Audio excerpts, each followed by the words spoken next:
Assalamualaikum warahmatullahi wabarakatuh. Perkenalkan, nama saya Ismi Nurul Anwani, NIM C1B02017-3, kelas R004, Prodi Manajemen 2020. Baiklah, di sini saya akan mempresentasikan tentang materi laporan keuangan perusahaan dagang. Pengertian laporan keuangan. Laporan keuangan merupakan bagian dari proses pelaporan keuangan. Laporan keuangan yang lengkap biasanya meliputi neraca, laporan perusahaan posisi keuangan, yang dapat disajikan dalam berbagai cara seperti misal sebagai laporan arus kas atau laporan arus dana. Catatan juga termasuk skedul dan informasi tambahan yang berkaitan dengan laporan tersebut. Misal informasi keuangan, segmen industri dan geografis, serta pengungkapan pengaruh perusahaan harga. Pengertian laporan keuangan menurut para ahli. Dr. Dejarwanto, PTTS. Laporan keuangan adalah hasil dari proses akuntansi yang dapat digunakan sebagai alat untuk berkomunikasi dengan pihak-pihak yang berkepentingan dengan kondisi keuangan dan hasil operasi perusahaan.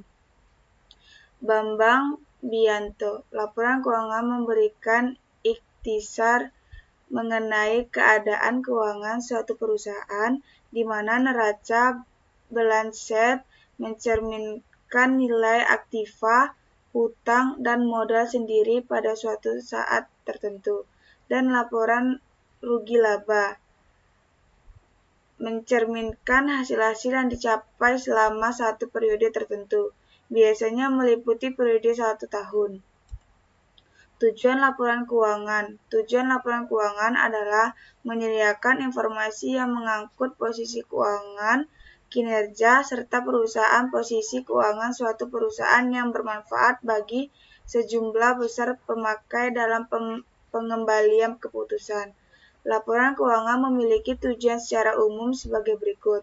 Pertama, memberikan informasi yang terpercaya tentang sumber daya ekonomi dan kewajiban perusahaan.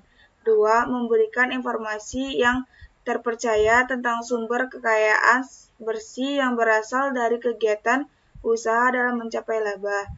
Ketiga, memungkinkan untuk menaksir potensi perusahaan dalam menghasilkan laba. Keempat, memberikan informasi yang diperlukan lainnya tentang perusahaan aktiva dan kewajiban. Kelima, mengungkapkan informasi relevan lainnya yang dibutuhkan para pemakai laporan. Standar laporan keuangan. Laporan keuangan dalam akuntansi biasanya didasarkan pada peraturan ataupun standar yang berlaku sebagai berikut.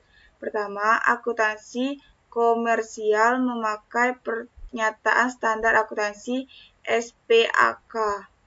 Kedua, organisasi nirlaba berpedoman dengan SPAK nomor 45. Ketiga, akuntansi SWOT publik yang berpedoman pada PSAP. Prosedur analisis keuangan. Menurut Bernstein, analisis laporan keuangan mencakup penerapan metode dan teknik analisis atas laporan keuangan dan data lainnya untuk melihat dari laporan itu ukuran-ukuran dan hubungan tertentu yang sangat berguna dalam proses pengembalian keputusan. Dari pengertian tersebut dapat kita ketahui prosedur dalam analisis laporan keuangan. 1. Input, laporan keuangan dan data lainnya. 2. Metode dan teknik analisis laporan keuangan.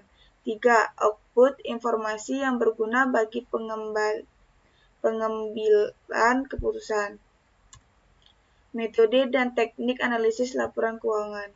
Analisis laporan keuangan adalah suatu kegiatan penilaian penyerahan atas laporan keuangan perusahaan dengan mendasarkan kepada beberapa metode dan teknik penganalisisan sehingga mereka yang berkepentingan terhadap perusahaan dapat melakukan evaluasi dan tindakan lebih lanjut pada perusahaan tersebut. Terdapat beberapa teknik analisis yang biasanya digunakan dalam analisis laporan keuangan sebagai berikut. Analisis perbandingan adalah metode dan teknik analisis dengan cara memperbandingkan laporan keuangan untuk dua periode yaitu atau lebih dengan menunjukkan satu data absolut jumlah dalam rupiah, 2 kenaikan dan penurunan dalam jumlah rupiah, 3 kenaikan dan penurunan dalam persen, 4 perbandingan yang dinyatakan dalam rasio, 5 persentase dari total, analisis perusahaan model kerja, analisis tren dan ratio unsur-unsur neraca dan data operasional yang ada kaitannya.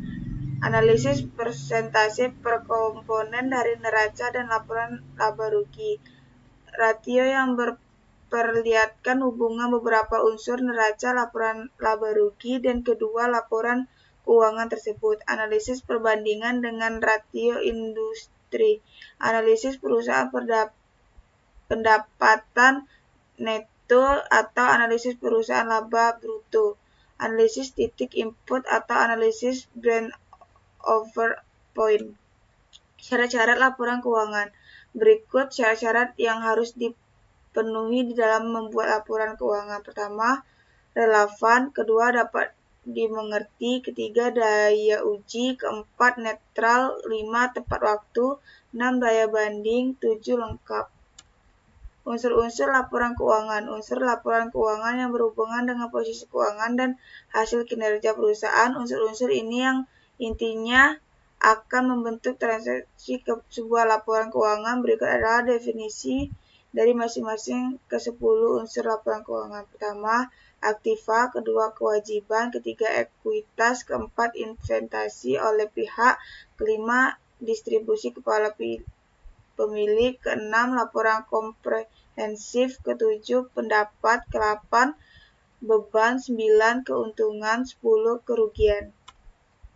Laporan keuangan perusahaan dagang. Laporan keuangan perusahaan dagang bagian dari proses laporan keuangan. Laporan keuangan biasanya dijadikan pada perusahaan dagang meliputi neraca. Laporan bahan posisi keuangan yang dapat disajikan dalam berbagai cara seperti misal sebagai laporan uang, kas, atau laporan arus kas.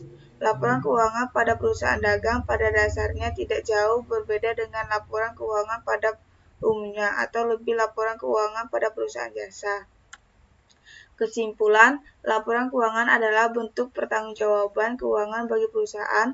Analisis laporan keuangan perusahaan pada dasarnya karena ingin mengetahui tingkat profitabilitas, keuntungan, dan tingkat risiko atau tingkat kesehatan suatu perusahaan. Pada dasarnya, laporan keuangan perusahaan dagang dan laporan keuangan perusahaan jasa tidaknya jauh berbeda. Perbedaan antara duanya hanya jelas menonjol pada komponen laporan laba rugi dan sedikit pada komponen penyusunan neraca. Informasi dalam laporan keuangan digunakan untuk pihak internal perusahaan dan eksternal untuk melakukan pertimbangan sebelum mengambil keputusan. Laporan keuangan terdiri dari laporan neraca, laporan laba rugi, laporan perusahaan ekuitas, laporan arus kas, dan catatan atas laporan keuangan. Sekian presentasi dari saya. Apabila ada salah kata, mohon dimaafkan. Saya akhiri. Wassalamualaikum warahmatullahi wabarakatuh.